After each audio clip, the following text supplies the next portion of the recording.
James gives us the authority for our study this morning. Take, my brethren, take the prophets who have spoken in the name of the Lord. And that is the great qualification of all prophets.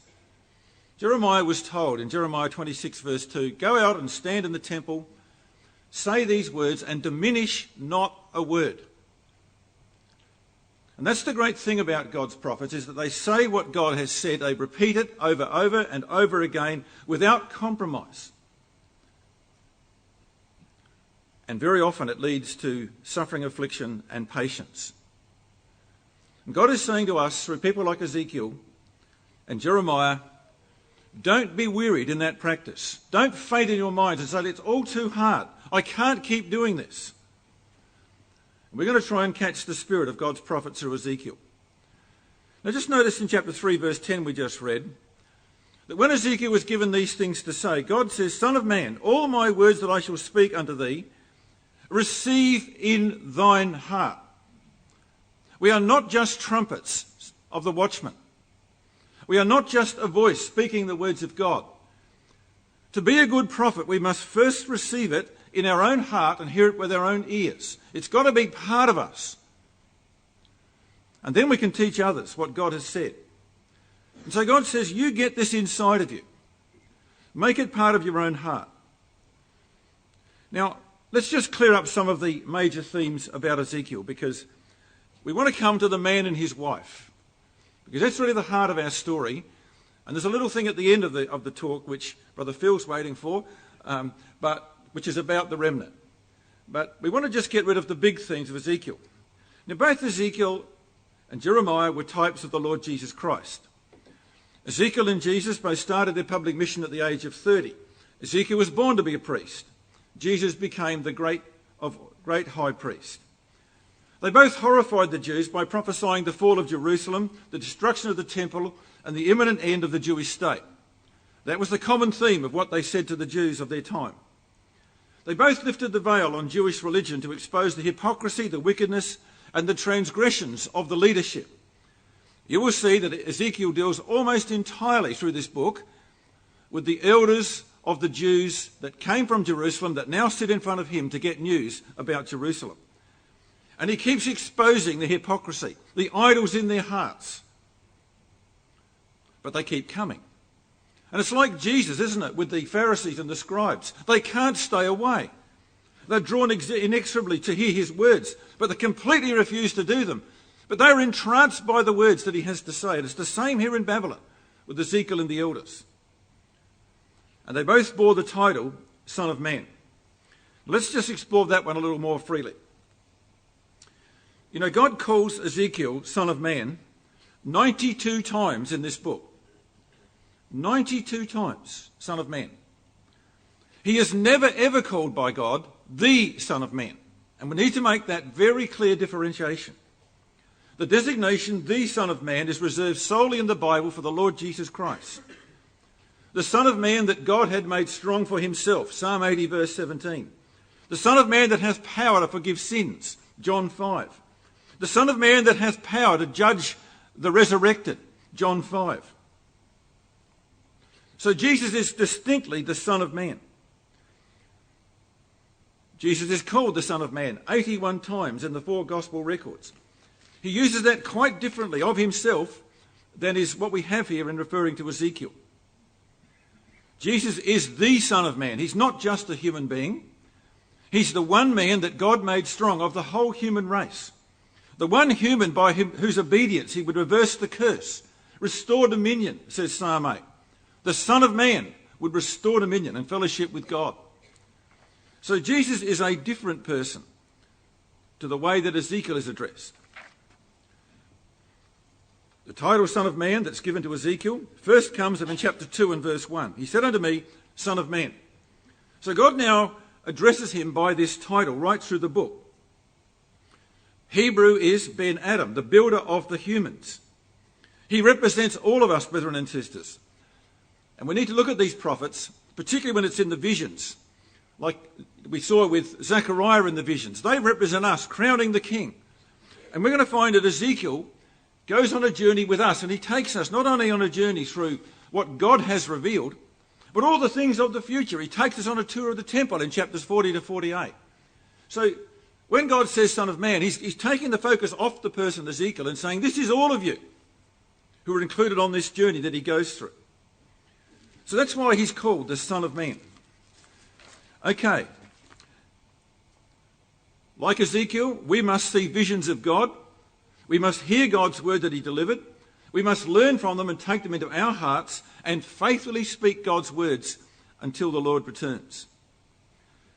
Now, who was this man Ezekiel? Well, he was taken away in the second wave of the captivity. The first captivity had occurred in the 4th year of Jehoiakim. 7 years later, in the 3-month reign of Jehoiachin, the Babylonians came back, bumped Jehoiakim off in a terrible way, took Jehoiachin and his mother captive and took away the good figs. And it was in this second captivity in BC, about 597 I think it is, that Ezekiel and his wife were taken away. Now I want you to come to chapter 1 in this book, because we're told there of the dating of this book. There was only 11 years left now from the time that Ezekiel was taken captive in Jehoiachin's captivity until the kingdom of Judah would finally fall. And Ezekiel commences his ministrations at the age of 30, which is the same year that Jesus commenced. It was 5 years after the captivity of Jehoiachin. Chapter 1, verse 1. It came to pass in the 30th year of his life. In the 4th month, in the 5th day of the month, I was among the river, and he gets this glorious vision of the cherubim. So he's now 30 when God starts to talk to him as a prophet. He'd been there for 5 years. So he left at 25. You can imagine his wife was probably about 23 or 24, which is the normal course of things happens. And Ezekiel spoke to the Jews that were exiled in Babylon, reporting on and prophesying about events that were going on back in Jerusalem. And almost everything we have from the mouth of Ezekiel is directly given by divine revelation. Now that's quite different to Jeremiah. You know, one of the great things you can do in the book of Jeremiah is to go through and just colour in the words of Jeremiah. If you want a list, I can provide it for you. But colour in the words of Jeremiah, and you'll find Jeremiah is constantly arguing with God, resigning from his commission, and saying to God, it's not fair. And all the private thoughts of Jeremiah are there. You don't get much of that with Ezekiel. What Ezekiel was, he was God's foreign correspondent. He was in Babylon. There were many Jews still back in Jerusalem. There were lots of relatives that were on either side of the divide. And there was no communication in those days like we have. The only way the Jews in Babylon would know what's happening back in Jerusalem and why was through the words of Ezekiel. Apart from the occasional letters that went back and forth, and 1 or 2 times a messenger comes, there was very little communication for that 11 years of the reign of Zedekiah. And the Jews in exile recognised that God was talking through Ezekiel, so they came to hear him. Look at chapter 8 and verse 1. Chapter 8 and verse 1. It came to pass in the 6th year, in the 5th day of the month, so the 6th year of his captivity, the 6th year of Zedekiah, I sat in my house, and the elders of Judah sat before me. And they were waiting for him to have a revelation, and the hand of God descends on him, and he's now got another message for it. And they came quite regularly. Chapter 9 and verse 25, you find the same thing. Sorry, it's the wrong one. Doesn't matter, but you'll find it in a number of places where, chapter 14, verse 1, they often come and they sat before him. And so the elders came often and they sat and listened, but they did not like the message. They didn't like the fact that he constantly spoke of the impending doom of Jerusalem and the temple. They were patriotic. They longed for better news of God's land. Many still had families back there. And they felt the vastness of the separation from the land and from the temple courts. You know the words of Psalm 137, by the rivers of Babylon, there we sat down, unable to sing the songs of Zion because we're so sad at heart. And we need to appreciate that in those times there was no newspapers. There was no radio, no television, no internet. They had no idea what's happening back in God's land where their hearts were. There was no instant news like we are conditioned to receive. And so they clung to their conviction that they were Abraham's seed, that the Jews were a superior nation, that they were God's chosen, and it could not possibly happen that God would let Gentiles destroy his temple and his city. They just couldn't get that into their heads. So Ezekiel's got a problem. He doesn't just have to tell them that bad news is going to happen to Jerusalem and the temple. He's got the job of trying to change the hearts of those people standing before him. Now just come to chapter 14. We're going to start and end our talk today in chapter 14. But in chapter 14, here's what he had to tell the elders that came and sat before him. There came certain of the elders in verse 1 and sat before me. And they were doing this right through the book, over and over again. And he's now going to tell them they're a bunch of hypocrites. He's going to show them why Jerusalem is going to be destroyed, and to point out to them that the very sins that will lead to the destruction of Jerusalem are still in their hearts. They might have been removed from Jerusalem and all the wickedness of the reign of Zedekiah and Jehoiakim, but they have brought it with them in their hearts. And if you haven't coloured this in chapter 14, verse 3, Son of man, these men have set up idols in their heart, a stumbling block of their iniquity. In verse 4, the idols in his heart, and put the stumbling block of his iniquity. Verse 5, I may take the house of Israel in their own heart through their idols. In verse 7, the idols in their hearts and the stumbling block of their iniquity. You know, when you get that repetition in the Bible, this is what the message is. Ezekiel had already given them the prophecy of the hole in the wall in chapter 8, where he puts like a projector through the minds of the men back in Jerusalem. And all the shocking imagery that came up on the wall when the projector was put through their heads. And now he's saying to these people, you are no better than those back in Jerusalem. The same sins that are going on back there, you've got them in your hearts. And you read Ezekiel 8 about those in Jerusalem, it's almost the same language. And he's trying to show them your national psyche is wrong. You think that you are great because you're the seed of Abraham. Well, it's not true. You will only be great in God's eyes when your hearts are in tune with God's. Circumcision is of the heart. Salvation's an individual matter. Now look at the appeal he makes here. You know, heart in verse 4, heart in verse 5, heart in verse 7. Heart in verse 3. Get your hearts right, that's what he's saying. Hearts must be changed. That was one thing he had to contend with. Hypocrites standing in front of him all the time. The second thing he had to contend against was the false prophets. And just come across to Jeremiah 29. One of the great ways to help understand the book of Ezekiel is to realise how much overlaps with Jeremiah. And once you've got a sense of the connection between the two, then there are so many things that are common to both books. Now, contending against false prophets is one of the hardest things that God's prophets had to do. Jeremiah says, my heart is broken because of the false prophets. And that's Jeremiah 23 verse 9. My heart is broken because of false prophets. Now there were two false prophets that we know of in Babylon that ended up being roasted in the fire by Nebuchadnezzar. They were not delivered by God's angel. Jeremiah 29 and verse 30.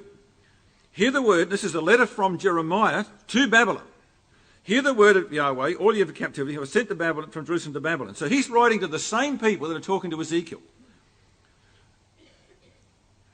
Thus saith Yahweh of hosts, the God of Israel, of Ahab the son of Kaliah and Zedekiah the son of Maasai, which prophesy a lie unto you in my name, behold, I'll deliver them to the hand of Nebuchadnezzar. He shall slay them, and they'll become a prophet. How's he going to slay them? Well, he's going to burn them in the fire, verse 22. They will become a proverb of what happens to false prophets. They were roasted in the fire. And we know what that fire was like from Daniel chapter 3, don't we? So there were false prophets over there in Babylon that Jeremiah had to point out were going to end up roasted. But you can imagine what a grief that was to Ezekiel. There were others back in Jerusalem like Hananiah. Look at chapter 28. It came to pass in chapter 28 in the verse 1, beginning of the reign of Zedekiah. Now, beginning is a fairly loose term. It's the 4th year. When did Ezekiel start prophesying? In the 5th year. So the letter of chapter 29, which was sent from Zedekiah, chapter 29, verse 3, occurs in the 5th year. And it's a direct response to the prophecy of Hananiah back in Jerusalem. And Hananiah had sent letters to the captives in Babylon saying, look, you've been taken away, but you won't be there long. And his prophecy was only 2 years. That was his prophecy. Verse 3, within 2 full years will I bring you again to this place. All the vessels, now put that one aside for the next talk. All the vessels that Nebuchadnezzar took away were all going to come back in 2 years. Now he's prophesying in the 4th year of Zedekiah. It takes 4 months for a messenger to get across, or maybe 3 or 4 months to get across to Babylon. The response that comes in chapter 29. And it's the letter that Jeremiah now sends to Babylon to counteract the prophecy of Hananiah. Now Hananiah was put to death by God for his false words, for the false hopes that he raised. There were also letters coming the other way. Look at chapter 29 and verse 24. Jeremiah's letter addresses another false prophet in Babylon. Thou shalt speak to Shemaiah the Nehelamite and say, thus saith the word of God. Because you've sent letters in thy name to the people in Jerusalem, to Zephaniah the son of Maaseiah the priest. And what was going on with this Shemaiah character was, or Shemaiah, he was sending letters from Babylon saying, we've got to get rid of the priests and replace the priesthood in Jerusalem with people that we like. So there was a lot of background controversy going as these letters went back and forth. So another problem Ezekiel had to contend with was false prophets under his own nose and disconcerting letters from Hananiah that they were only going to stay for 2 years. Now just keep that timing. It's really critical to see what's going on here. But let's just clear up the themes. Back in Ezekiel chapter 14, I want to show you now one of the other major themes of Ezekiel. The phrase or forms of it that occurs 74 times in the book of Ezekiel is, they shall know that I am Yahweh. Look at it in chapter 14 and verse 23, at the end of it. And when they shall comfort you when you see their ways and their doings, and ye shall know that I have done it. I've not done it without cause. And that comes in say, different forms, but ye shall know that I am Yahweh. They shall know that I am Yahweh. When this comes to pass, you shall know that a prophet has been among them. And the key word is know. People will one day have to face up to this. So it's usually found at the end of each individual prophecy. Everything Ezekiel said would happen would come to pass with great accuracy.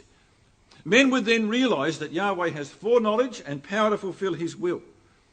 The Armageddon chapters, chapter 37 to 40, are absolutely jam-packed with this statement. And they shall know that I am Yahweh. And they shall know that I am Yahweh.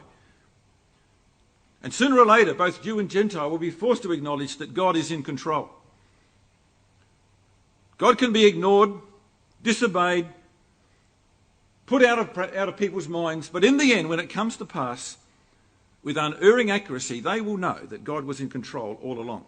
So there's another theme of Ezekiel you can follow through. 74 times, statements like that. Now, the one we haven't got time to deal with at all is, other than just mentioning it, is the glory. The glory appears in chapter 1 to 3 in the cherubic visions to open the book. The glory departs, as you well know, in chapter 11, by stages. The glory then prepares to return in chapter 33 with the regathering of the people.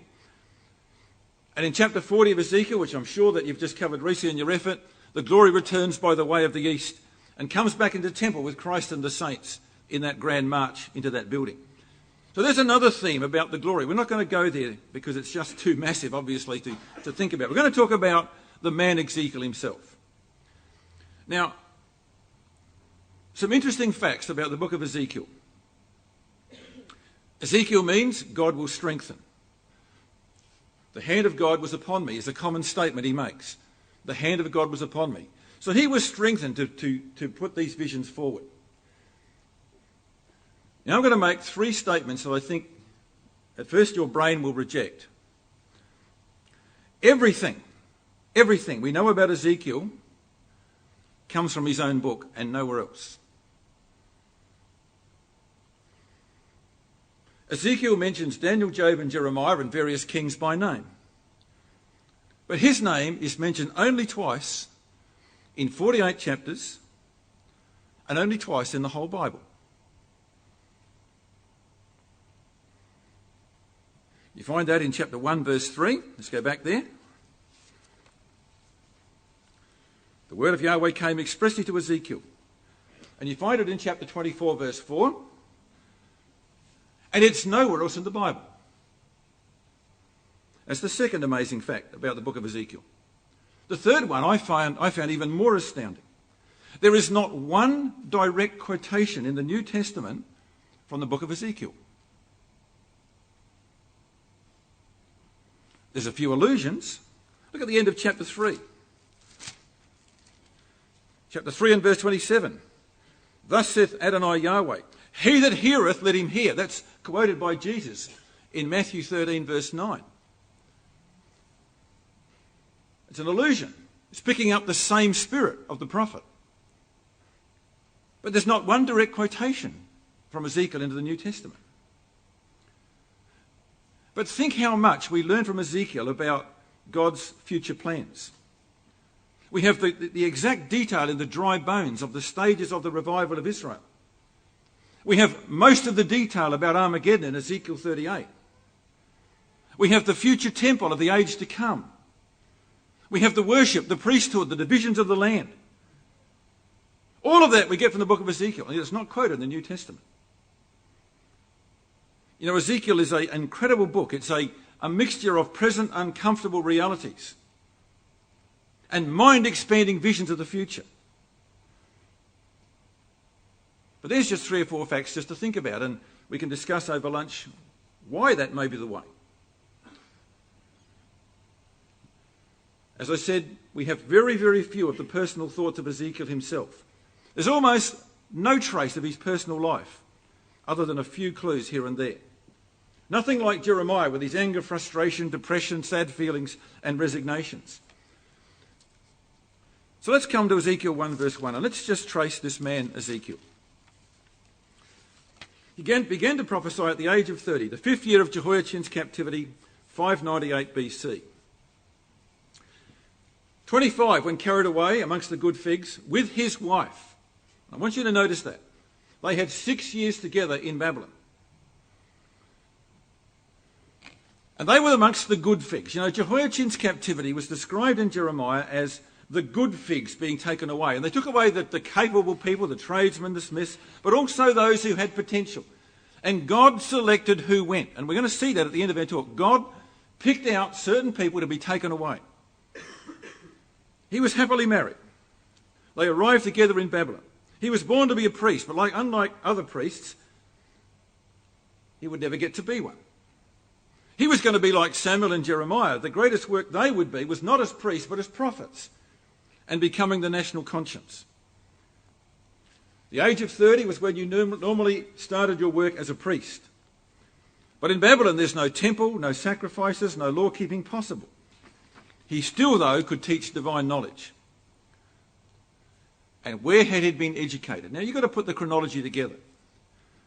The 5th year of Jehoiachin's captivity, when he left Jerusalem. That means that he had been in Jeremiah's Sunday school class and youth group. Jeremiah had been prophesying for 29 years before the second captivity that took Ezekiel and his wife to Babylon. His whole 25 years were in the days when Jeremiah was at his greatest prophecy. Daniel had gone off in the 4th year of Jehoiakim, about 7 years before the captivity of Jehoiachin. He'd been in Jeremiah's Sunday school class. Daniel was about 24 when Ezekiel arrives at the age of 25. You see what God's doing? He's taking the young people and he's putting them in Babylon for a purpose. They undoubtedly would have known each other, because Ezekiel refers to Daniel favourably twice in his prophecies. He knew all about Daniel and Daniel's faith and Daniel's prayers for other people. They had grown up together in the same youth group. Daniel, however, seems to have been restricted by his regal duties from spending a lot of time with the exiles. You don't find very much contact between Daniel and the exiles. But we know that he regularly prayed for them. It seems that Ezekiel was the one who had the charge of day-to-day contact with the exiled Jews. He lived by the river of Kibar. He had a house large enough that could contain all the elders who came and regularly sat before him. And as sisters who have meetings in their homes know, that's not just the work of the husband. To have lots of elders come and sit in your house means the wife has to be engaged in the process. The critical date in chapter 1 verse 1, the 5th year of Zedekiah. As I said, it was the same time the letter comes from Jerusalem, from Jeremiah, overriding the letter of Hananiah that said only 2 years. And you know what Jeremiah said? You know it backwards, don't you? Jeremiah said to the exiles in Babylon through his letter, pray for the peace of Babylon. That was almost like cyanide to a Jew. Pray for the peace of Babylon. You're going to be there for 70 years. Build houses, plant vineyards. That was not what patriotic Jews wanted to hear. And that was the thing that began the ministry of Ezekiel. The same time that God appears to him comes the letter from Jeremiah. Pray for the peace. You're going to be here for 70 years. And that letter was seen very widely as treason by the patriotic Jews. And Ezekiel has to disabuse them of the notion that Jerusalem and the temple will survive. No wonder he became so unpopular.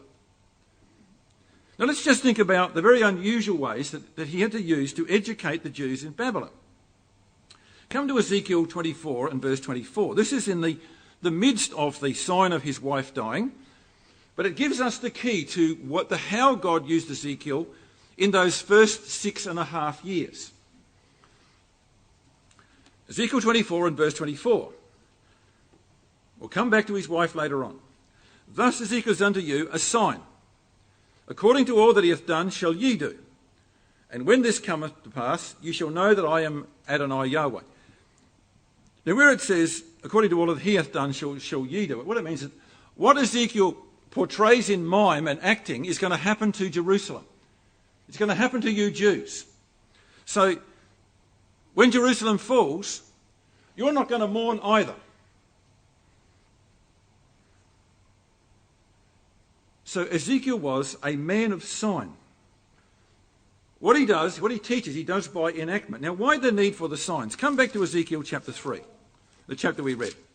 This is why for 6.5 years he had to do everything by mime and enactment and portraying it in such funny ways. In Ezekiel 3 and verse 26, God says, look, you're dealing with a very rebellious house. Ezekiel had been through 7 days of bitterness of spirit. When he realised the serious nature of the prophecies he had to give, he was silent for 7 days. And God says, look, I'm going to make it harder for them, Ezekiel. Verse 26, I will make thy tongue cleave to the roof of thy mouth. Thou shalt be dumb and shall not be to them a reprover. In other words, Ezekiel, you can't go and say your own words. You can't go and give exhortations based on what I've said. You're going to be limited to saying only the words I give you, because they are a rebellious house. When I speak with thee, I will open thy mouth, and thou shalt say to them, thus saith the Lord God. So the only words he could utter for 6.5 years were words that came directly by God's revelation. So this is quite some early thing. This happens in the 5th year, when he was now the age of 30. On some occasions he could deliver those direct messages from God, but not often. No personal comment, no exhortation, no questions. So we have mimes and charades and role plays to get the message across. Let's go through chapter 4 just as an example. We have a model of Jerusalem built on a clay tablet with a siege around it in verse 1 and 2. Then we have an iron pan in verse 3 held up to his face with a picture of Jerusalem there. Then he lays for 390 days in verse 4 and 8 of chapter 4 on one side and 40 days on the other side to portray the length of the siege. He starves himself, eating only bread and water. He has to cook his food with cow dung to illustrate the privations of the siege in verse 9 to 17. In chapter 5, verse 1 to 4, he cuts his hair off, throws some to the wind, chops some up, and burns the rest. Why? To demonstrate the certainty of the coming captivity and the scattering of Israel. He portrayed Zedekiah's futile plan of escape in chapter 12. He had to take his furniture, put it on his back and dig a hole under the wall. What a stupid thing to do. And the Jews said, what's wrong with him? What's he up to? He's carrying furniture under a wall when you could go around it. And what he's doing is portraying Zedekiah's futile escape plan. But when the Babylonians were about to take the city, he'd built a tunnel out to get out of the city, left his wives behind, but took too much stuff with him, and they caught up with him at Jericho. And Ezekiel has to prophesy that to the Jews in Babylon. He won't get away. And Jeremiah is saying to him at the same time, you will not escape. But Zedekiah thinks he's too smart for everybody. He sets up in chapter 21, Ezekiel sets up signposts to indicate the very direct route that Nebuchadnezzar will take as he comes down to take Jerusalem. So it's full of signs. And he's a human billboard. Now let's come to chapter 24 and take the last great sign that he has to do. Remember, this was now 6 years. Well, this is actually only 4 years from his captivity when he makes this sign.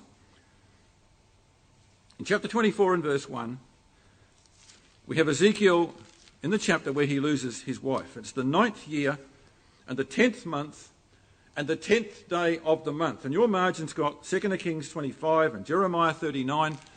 This is the day the final siege started. So it's absolutely connected to what's going on back in Jerusalem. Precisely the day the siege began. And we're going to talk about these two people because she's going to suffer this day a sudden death. And when she does, we find in verse 16, Ezekiel is absolutely forbidden to mourn. No public demonstration of mourning is allowed. Between verse 16 and 25, no public mourning allowed. Now this whole chapter shows us the incredible cost of being a prophet.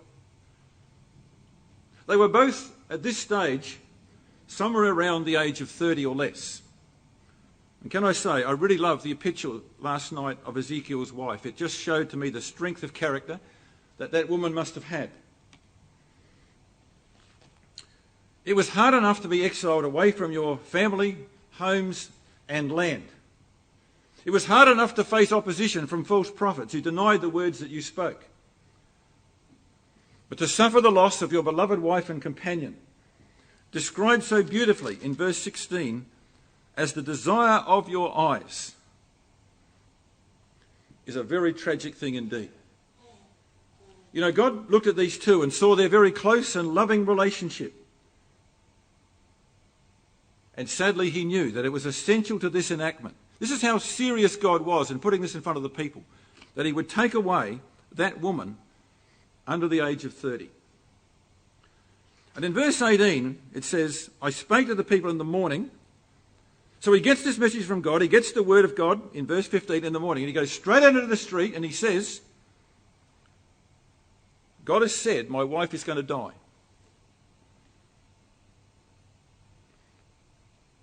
And the evening comes and she dies suddenly. And next day in verse 18, he must show no public grief in any way.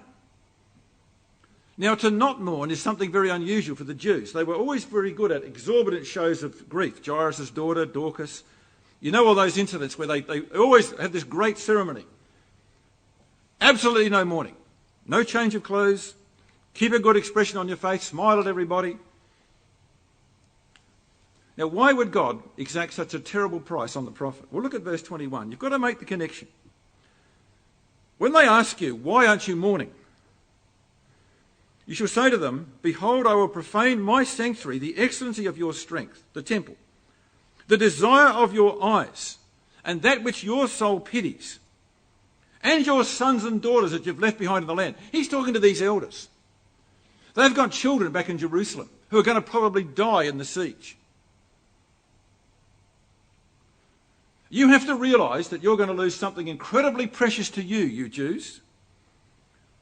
And you shall do as I have done in verse 22. You shall not cover your lips, nor eat the bread of men. You won't mourn. You will be so overwhelmed that mourning will be almost impossible. You shall not mourn nor weep. You shall pine away for iniquities. You're going to realise that your children back there died because of you. Because of your sins and your idolatry as you followed Jehoiakim. And you'll blame yourself. You'll pine away for your iniquities and mourn one toward another. And I'm going to take Ezekiel's wife to show you that. And he comes back to it in verse 25. Also, son of man, shall it not be in the day when I take from them their strength, the joy of their glory, which is the temple in Jerusalem, the desire of their eyes, that whereupon they set their minds, their sons and their daughters. Now notice in verse 26, a prophecy. There's going to be one that escapes from Jerusalem, shall come unto thee. Tell you what's happened back in Jerusalem. Remember, there's no news. There's nothing going between these places. Somebody will arrive and tell you what's happened back in Jerusalem. And when that man arrives, your days of dumbness will be over. Verse 27, I'll open your mouth to him that has escaped, and you can speak and be no more dumb. You shall still be a sign to them, and they will know that you are Yahweh. So here is the last greatest mime that he has to do, not to mourn for his wife. So when you see it in its context, it's not such a great thing, is it? The fact that Ezekiel loved this woman so much tells us she was a very spiritual woman. They had 12 hours to mourn inside their house. And she must have accepted the will of God. It says in Hebrews 11, women not accepting deliverance. And God took a faithful woman to help us to see the divine view of things. And we have to see the divine view, brethren and sisters. You know, we are trained by this world to think that we are owed a long and prosperous life. And yet we are mortal. She was less than 30. There's a great lesson in how differently God sees death, isn't it? We hang on grim to this mortal frame, we stuff it full of pills and we put in false joints and do all these things to keep ourselves going. But God rewarded the faithful King Josiah. You're a wonderful guy, Josiah. I love your attitude. You're going to die. I don't want you to see the evil that's going to come on your sons. Did God need to replace Job's first 10 children? Like all the animals were doubly replaced? Of course not. They're in the kingdom. And we have to learn, brethren and sisters, that this life is only a pathway to eternity. It's a vapour that passes away. It's the short introduction to the long play that is coming in the kingdom. You know, God says to us, here is the patience of the saints. Blessed are the dead which die in the Lord from henceforth. Yea, saith the Spirit, that they may rest from their labours. Do we actually say that at funerals? There are some people who die after long suffering and we say, blessed are the dead, because now the suffering is over. But every one of God's dead is blessed, because they are surely going to come out of that grave.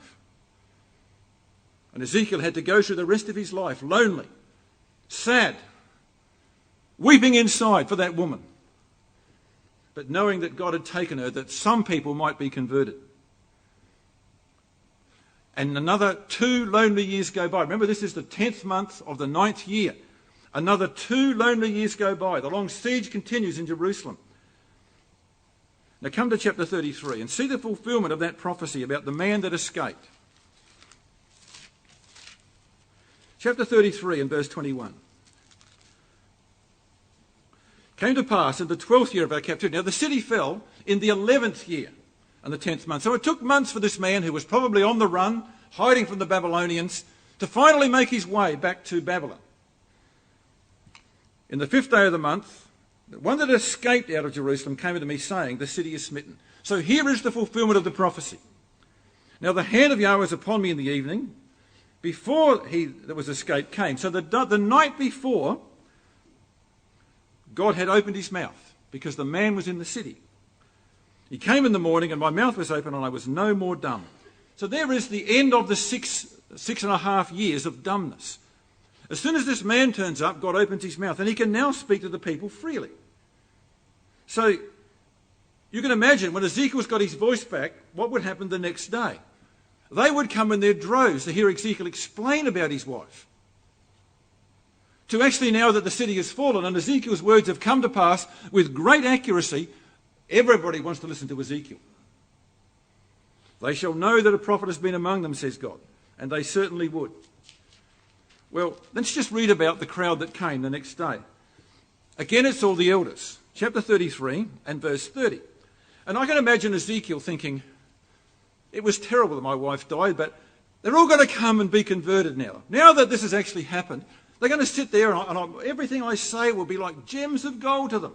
and their hearts will be changed. That's how you'd feel, wouldn't you? Well, verse 30, God says, don't get carried away, Ezekiel. Son of man, the children of thy people are still talking against thee or of thee. So they're not listening to what you're saying about themselves. They're talking about you.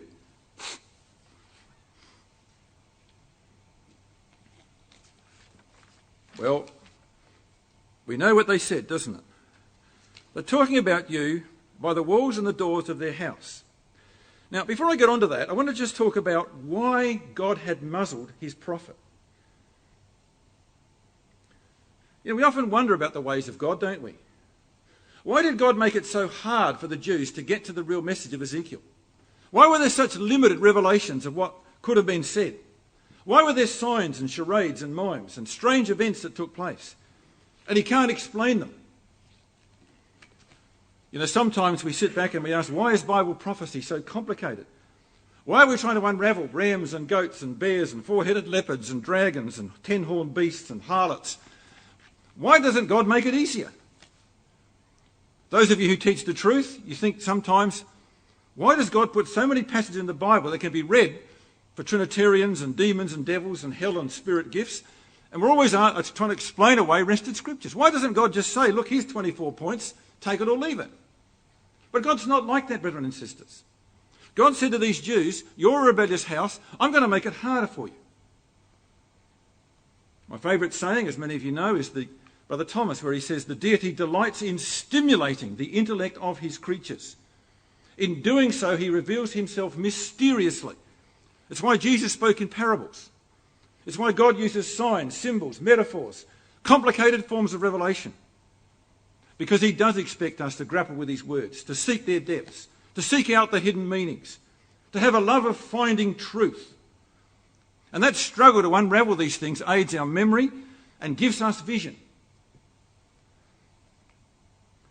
You know, God reveals himself in Bible code to his servants. But if you don't have a love of finding truth, you will be deluded, says God. 2 Thessalonians chapter 2, verse 10 to 12. 3 times, if you don't have a love of the truth, God will delude you. And that's why there are so many difficult passages in the Bible. People who approach it with a preconceived notion will get lost. You've got to have that love of the truth. Look at Ezekiel chapter 3. Just keep your hand there. I want to show you a phrase in Ezekiel 3 that I bet you missed on the way through. You know, this concept of God not making it easy is something we need to get our heads around. You ignore God's counsel, he will not make it easier. Ezekiel 3 verse 20, he's talking about the righteous man. This is the man that has been doing the right thing. When a righteous man turns from his righteousness and commits iniquity, now the natural man would say, God will go after him and make it easy for him to come back. No, God says, I will lay a stumbling block in front of him. So a man who knows better turns his back on God. God says, I will make it harder and harder for him to get it right. But you've still got to warn him. And that's totally contrary to the way the human would see that. That's what God says I will do. Now you think about this in Bible history. God said to Balaam, do not go with these men. Thou shalt not curse this people, for they are a blessed people. And Balaam comes back and says, look, they've come back again. Can I go? And God says, you can go. And Balaam's ears go, beauty, if the men call thee in the morning. Did God make it easier for Balaam? See, God now said, oh, you can go. You only heard that bit. The rest of it, he ignored it. And I bet those men that came from the king of Moab slept soundly in the morning.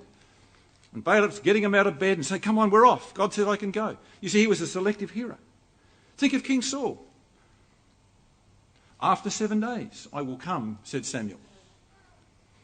And God waited right until the actual death knock. And Saul says, I can't wait any longer. Think of Judas and how Judas tried to save him. You see, when we decide to do the wrong thing, when you're a righteous man and you decide to do the wrong thing, it will not get easier to find your way back. So easy we become selective hearers.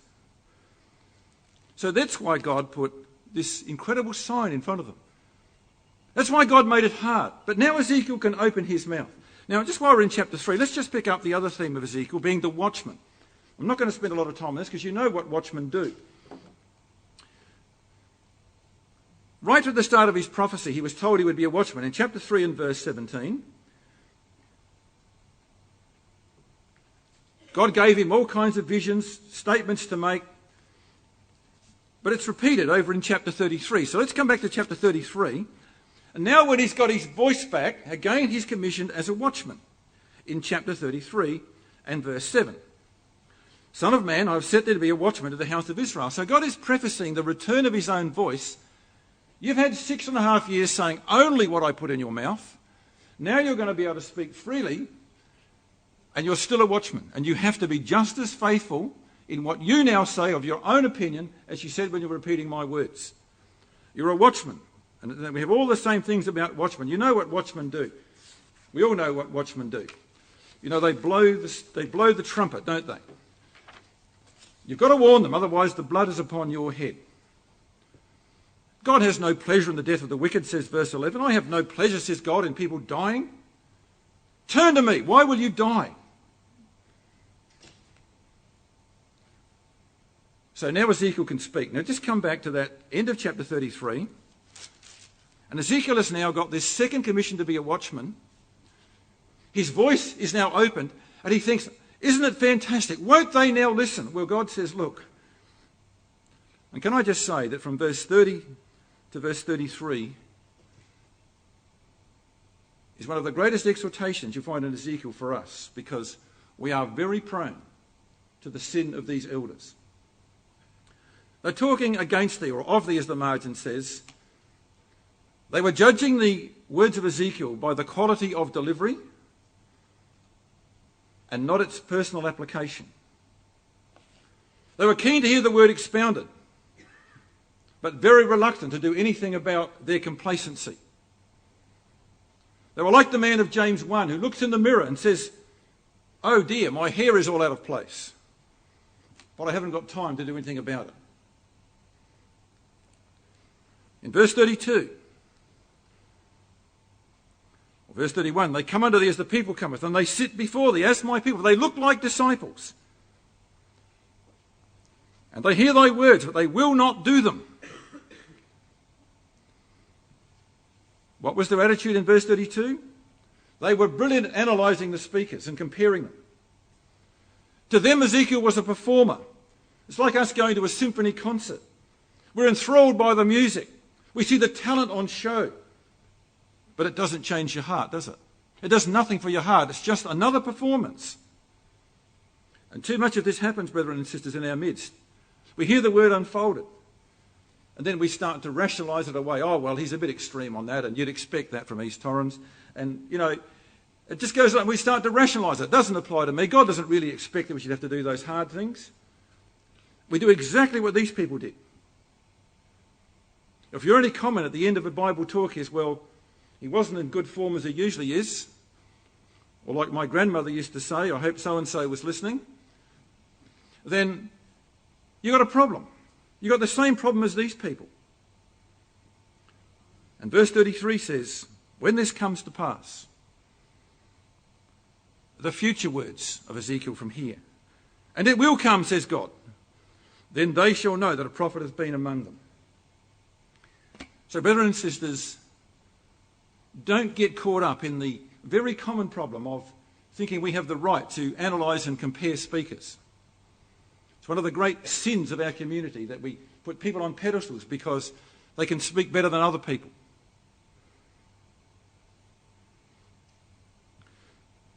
I want you to come back now to chapter 3, and we're going to conclude in chapter 14. Ezekiel was told at the outset that God's word is sweet to eat and bitter to digest. Verse 1 to 2, he was given a scroll. A hand with a scroll was before him. Eat this scroll. The knowledge was sweet. It was like honey in his mouth, he says at the end of verse 3. But it was bitter to digest. In chapter 2 and verse 10, when the scroll was first delivered, there were lamentations and mourning and woe within it. The impact on him in chapter 3 and verse 14, I went in my bitterness in the heat of my spirit. So there's this great anomaly of beautiful to eat, beautiful to understand, but hard to digest. You know, the same thing happens in Revelation 10 to John the Apostle. He eats the seventh thunder scroll. Sweet to taste, bitter to digest. And we love to know what God says about the future. We love to talk about Armageddon. But a lot of what we have to say to the world is going to be very sad news for some. God is going to utterly wipe out the wicked and everything they stand for in our world. God's going to wipe out the Catholic Church. That is not popular news. The true spirit of prophecy will always generate a sense of sadness and grief, even inside the brotherhood. We lament like Enoch at the decline we see happening around us, the gradual erosion of our brotherhood. We see the supporters of theistic evolution with the intrusive internet getting into people's brains with the wisdom of this world. We're pressured on all fronts to compromise with the humanist world, who only want to hear a positive, easy message. Love Jesus Christ, do good works, avoid controversy, and Jesus accepted everybody. Well, it's not right, brethren and sisters. That's not what God said. The scroll is bitter to the taste. We have to deliver messages that are unpopular.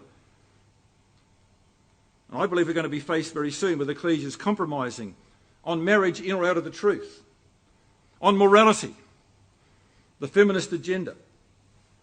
We have to say that the Word of God is clear, it's got lamentations, it's got woe, and it's got very clear principles. We cannot no longer think we're going to save everybody. But like Ezekiel, we can save the remnant. He was never going to convince those elders. God said, look, you're wasting your time with them. These are the people that grew up in the reign of Jehoiakim. You will not change these people. Work on their children. Now come to Jeremiah chapter 15. You know, Jeremiah was a man who also wanted to save the whole nation. Chapter 14 of Jeremiah is all about Jeremiah's prayer for the nation. He prayed to God that the nation might be saved. And God says, Jeremiah, and this is remarkable, Jeremiah, stop praying for them. You're wasting your words, you're wasting my time. Don't pray for this people anymore. Now that's remarkable for God to say to his prophet, don't pray for them. Absolutely a waste of time, Jeremiah.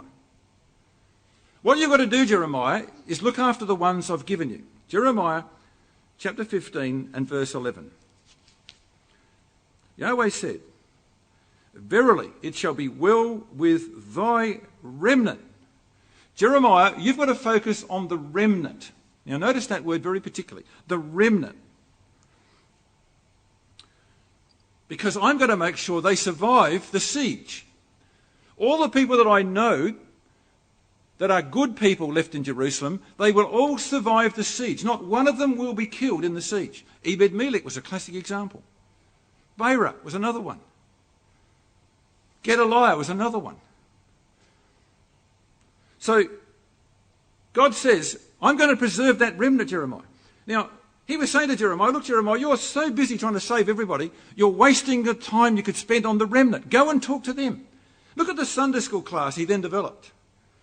Daniel, Mordecai, Meshach, Shadrach and Abednego, Gemariah, Habakkuk, Micaiah, Zephaniah, Gedaliah, Ezekiel and his wife, Ezra and Ahiokim. All of those were in Jeremiah's Sunday school class.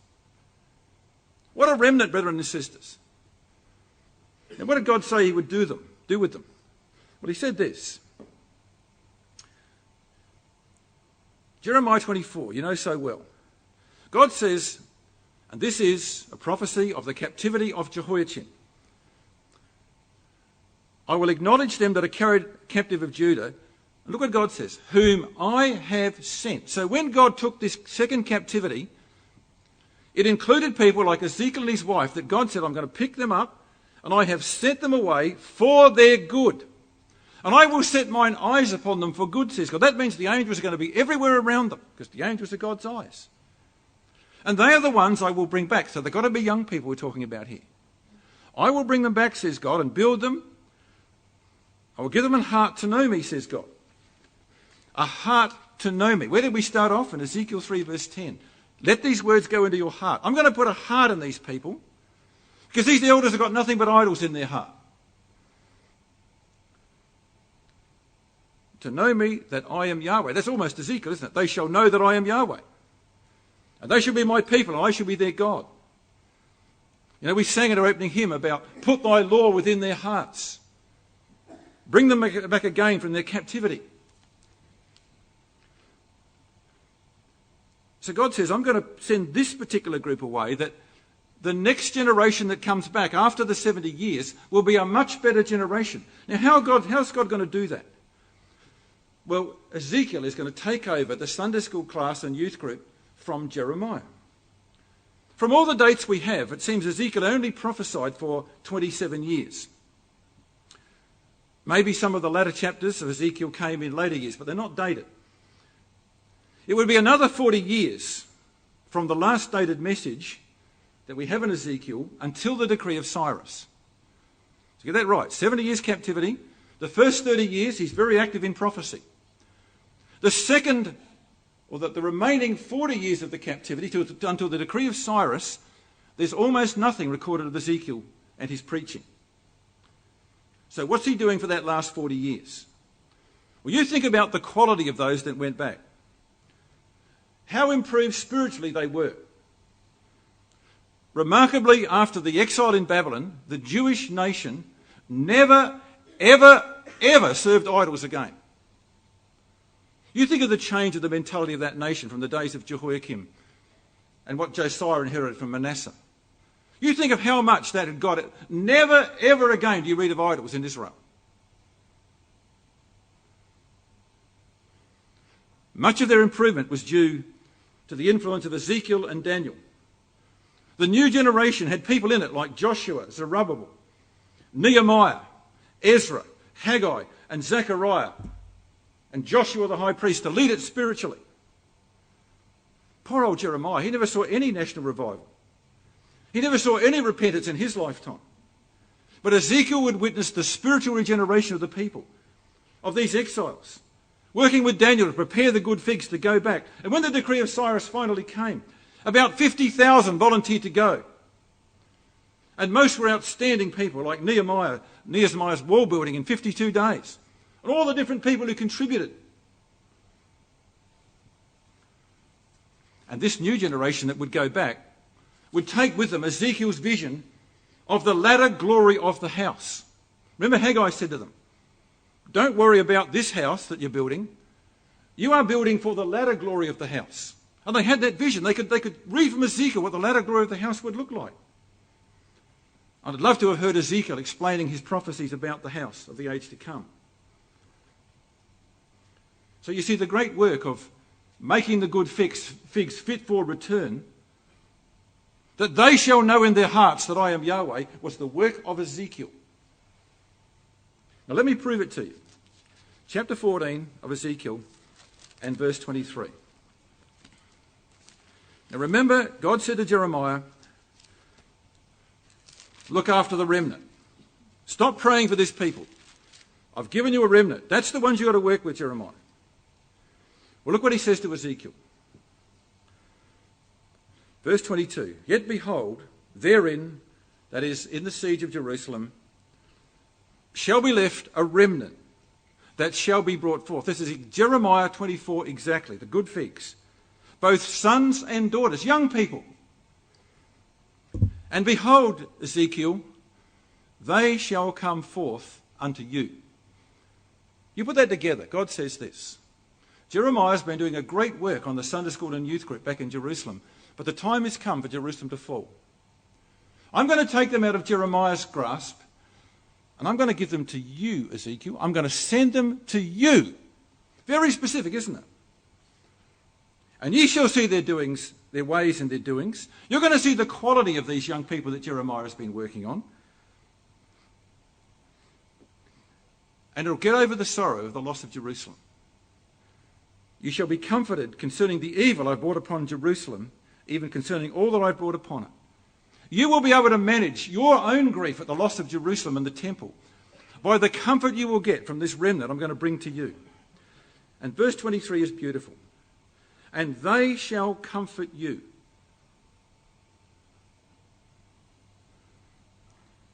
He'd just lost his wife when they all came, when the last batch came after the final fall of Jerusalem. They shall comfort you when you see their ways and their doings. You're going to be inspired by this next generation, Ezekiel, to go on even without your wife. And ye shall know that I have done it. I've not done it without cause. What's he referring to? You will know that your wife didn't die in vain.